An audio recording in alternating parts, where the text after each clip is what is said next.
How to delete email messages in Outlook 2019. Go and click the icon of Outlook to open it. If you want to delete email from Outlook 2019, you can easily do so. However, if you use POP, the email is removed from your Outlook 2019 email client but remains on your mail server. If you use IMAP settings, the email will be removed both from your Outlook 2019 email client and the main email server. Click on the inbox of the email account to open it and to see received mails.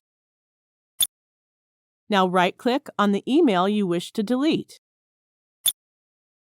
Now click the Delete option. That's it.